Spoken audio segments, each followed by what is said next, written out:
Bonjour, bon peuple de Dieu.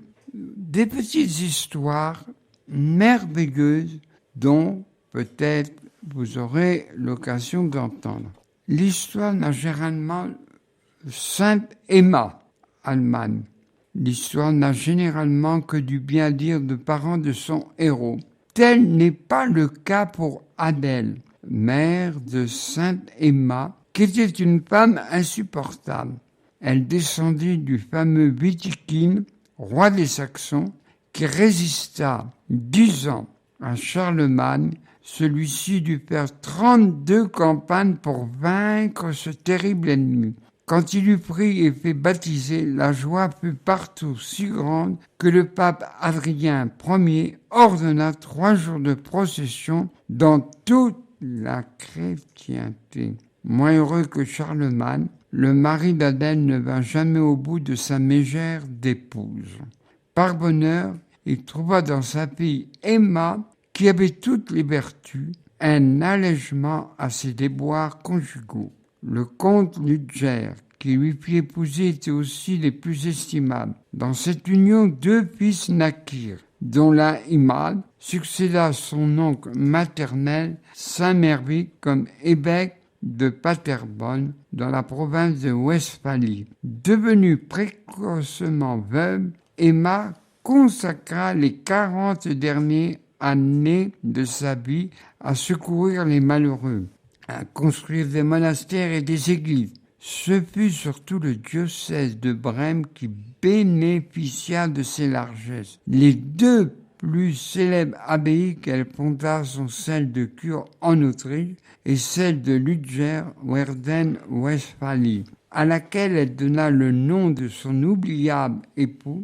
C'est dans l'église Saint-Ludger qu'elle reposa après sa mort, quand plus tard on ouvrit son tombeau. Le corps de notre sainte était réduit ensemble, sauf sa main droite qui avait répandu tant de bienfaits. Et Sainte Emma devient aujourd'hui un nom très populaire. Voilà. Aussi, on se pose la question, mais d'où vient Saint-Denis ? Il est célèbre dans la ville de Paris, mais toutefois, d'où vient cet homme ?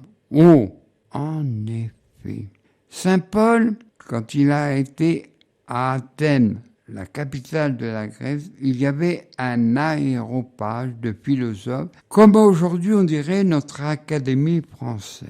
Et il témoignait de Jésus de Nazareth quand il raconta sa vie, ses bienfaits, le salut des âmes, tous écoutaient avec curiosité. Mais quand il dit Jésus mort sur une croix et ressuscité, mon ami, tu reviendras une autre fois. Tous le quittèrent, sauf quelques-uns, 2 ou 3, pas plus, mais un qui est resté célèbre, c'est Denis, l'aréopagiste, un philosophe. Saint Paul l'instruisit de la foi chrétienne et lui donna le premier des sacrements, le baptême. Et là, bien formé, bien croyant, enthousiasmé de cet enseignement, il alla voir le pape de l'époque à Rome. Il y avait les grandes persécutions. Il demanda au pape, je voudrais aller à Lutèce dans la Gaule.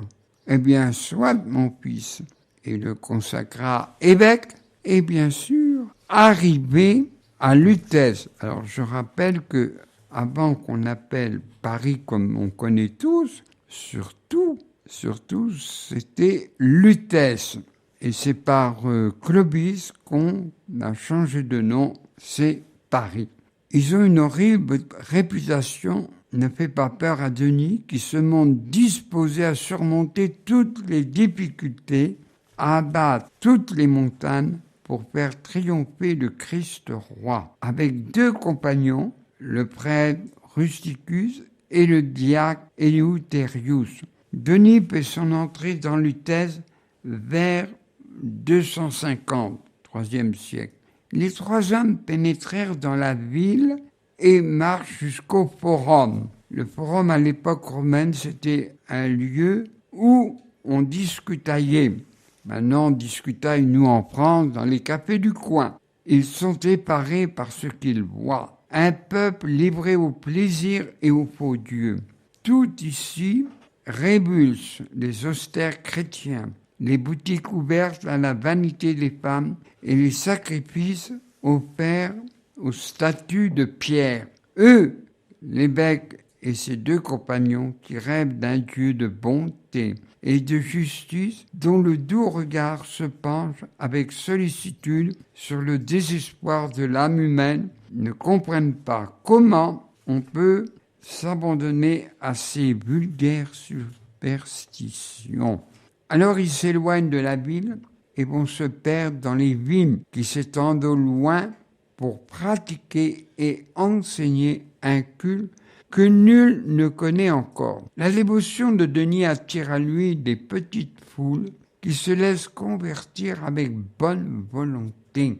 Mais le danger guette. Ici aussi, les chrétiens sont persécutés, comme à Rome. Du coup, pour se protéger, on entre un peu dans la clandestinité. On continue à évangéliser, mais dans le secret d'une carrière abandonnée, dans un couloir souterrain, où l'a extrait naguère la pierre qui a servi à la construction de Lutèce. Les chrétiens se cachent pour accomplir le culte, surtout les saints mystères de la messe. La première messe furtive est chantée dans un sanctuaire enseveli.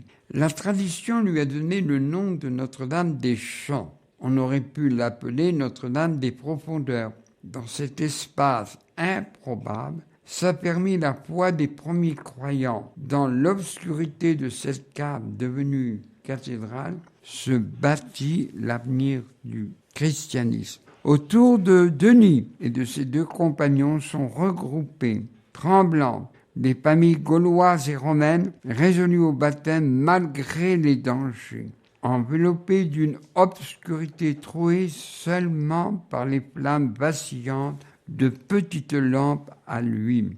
Denis parle, enseigne tout l'évangile, revêtu d'une aube blanche, les yeux étincelants qui paraissent percer la nuit. Il évoque en termes vibrants Jérusalem, le Golgotha et la résurrection de notre divin Maître Christ.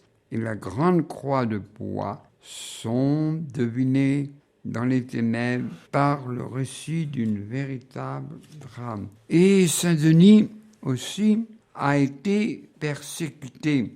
Et lui, il a eu la tête tranchée au mont Mercure, qu'on appelle aujourd'hui Montmartre, mont des martyrs. Et ensuite, il a été enterré, c'était la coutume de l'époque, enterré loin du lieu de la persécution.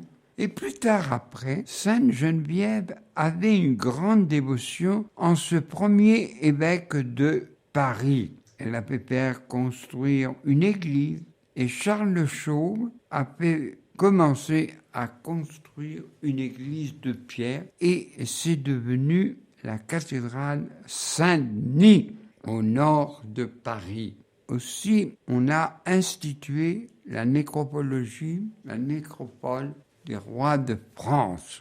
C'est pourquoi Saint-Denis est vénéré à cette grande église. Aussi, beaucoup de siècles plus tard, nettement plus tard, il y a eu la Révolution française qui a eu cette idée malheureuse de détruire tous ces tombeaux et de dépouiller tous ces tombeaux. Je ne vous fais pas la description, tous ces rois de France. Mais après la Révolution, on a restauré ces nécropoles et sur chacun des tombeaux gisent en statue les rois qui ont régné sur la France depuis la Révolution française. Aujourd'hui, Saint-Denis est prié et Saint-Denis, où bientôt il y aura à un endroit précis les Jeux Olympiques, mais ça, si Dieu le veut. Voilà l'histoire courte de Saint-Denis qui n'avait pas peur. Le mont, je rappelle, le mont des martyrs, qu'on appelle aussi Montmartre, où actuellement existe où est vénéré le cœur de Jésus, le Sacré-Cœur à Montmartre, qui est un grand monument à Paris. Une petite histoire assez extraordinaire. C'était à la fin du 19e siècle. Le sacristain à cette époque veillait dans l'église même. Et voilà, un inconnu arrive et lui dit au sacristain, allumez-moi ces 2 cierges et vous veillerez. Bon, d'accord. Et bien sûr, les cierges se consument petitement pour, comme font aujourd'hui dans toutes les églises, honorer l'image de la Vierge. Il s'endort à moitié et une voix lui dit « Éteins ces cierges !» J'ai des amis, je rêve. Il se rendort, plus ou moins, et une deuxième voix retombe. « Éteins ces cierges !» Mais qu'est-ce qui m'arrive? Je dois avoir des insomnies ou j'ai dû faire un songe, un rêve ou un cauchemar. Il se rendort et la troisième fois, une voix impérative, éteint ces cierges. Voyant la voix si impérative, ne comprenant pas la raison, il les éteint. Et le lendemain matin, sa fille vient le voir, le chercher, et il dit « Oh, quelle drôle de nuit j'ai passée. Dis-moi. » Et il raconta à sa fille. « Oh, plutôt drôle. Écoute, prenons ces 2 cierges dont une voix impérative t'a dit d'éteindre. Avec un couteau, ils ouvrent la bougie de cire, mais il y avait un tuyau, petit tuyau mince, avec une mèche, il y avait une dynamite. Ah, on comprend pourquoi tu as entendu cette voix si impérative. Eh bien, tu as sauvé l'image de la Vierge, car le gars avait calculé qu'au moment où les gens viendraient à la messe, la moitié de l'église serait démolie et les habitants victimes de cet attentat.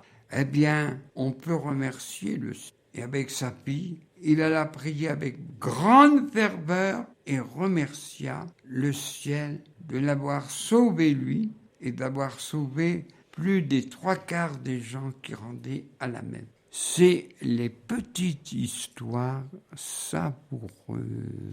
Un saint peu connu, Saint François Régis, né à Pont-Couverte, entre Narbonne et Carcassonne.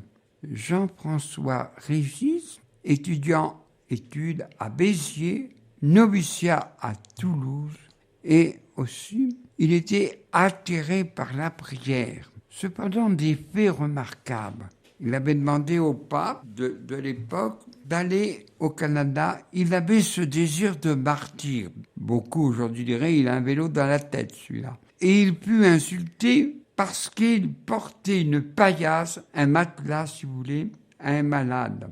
Et on l'envoie à Montpellier. Alors il ne faut pas oublier qu'à cette époque, il y avait les guerres de religion. Par sa foi ardente, il renouvelle les mœurs. Aussi, au lieu d'aller au Canada comme il avait envie, et le peuple l'appréciait, autant les protestants, autant les chrétiens catholiques. Et un groupe, mon père, on voudrait nous confesser, vous entendre, mais je ne peux pas, j'ai un rendez-vous et je ne peux pas. Eh bien, on fera la marche avec vous jusqu'à Saint-André. Alors les gens le suivirent et il confessa les uns après les autres. Mais cependant, un homme courageux, un homme de qualité. Quand on disait un homme de qualité à l'époque, c'était un seigneur. Il a attiré une fille et François Régis intervient et lui dit « Mais de quoi vous vous mêlez, vous, non mais oh, je vais vous tuer. Eh bien, tuez-moi !» Il présenta sa poitrine, mais on ne sait pas pourquoi ni comment. L'homme laissa la fille tranquille, vous comprenez qu'il voulait la violer. Et là, lui-même retourna au bon sens chrétien.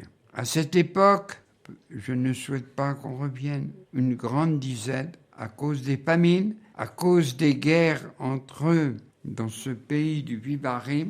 Il n'y avait plus de blé pour nourrir les pauvres. Et Il n'y a plus de blé, monsieur l'abbé. Eh bien, retournez vous y verrez. Mais non, il n'y en a plus. Retournez, et là, il y eut plein de blé dont les pauvres puissent se faire le pain. Il a guéri des aveugles, surtout des mourants à la vie tumultueuse. Et même quand il a à La Loubet, le lieu de pèlerinage, qui se trouve à 11 mètres d'altitude. Et les hivers étaient sérieux à l'époque. Le froid, le gel, la pluie, rien ne l'arrêtait. Rien ne l'arrêtait.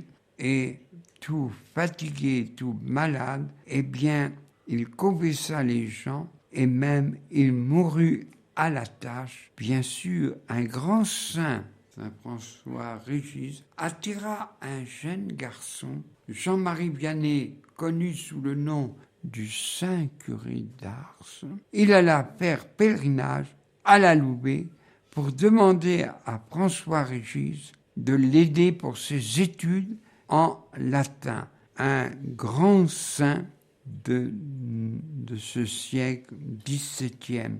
Que de saints nous avons. Alors, bon peuple de Dieu, merci encore d'être fidèles. Merci, merci. Et nous vous souhaitons à toi, bon peuple de Dieu, un bon repos sans aucune agitation. Et ne soyez pas pris par les embouteillages, vous perdez le bénéfice des vacances. Voilà, que Dieu vous protège, que Dieu vous garde, bon peuple de Dieu.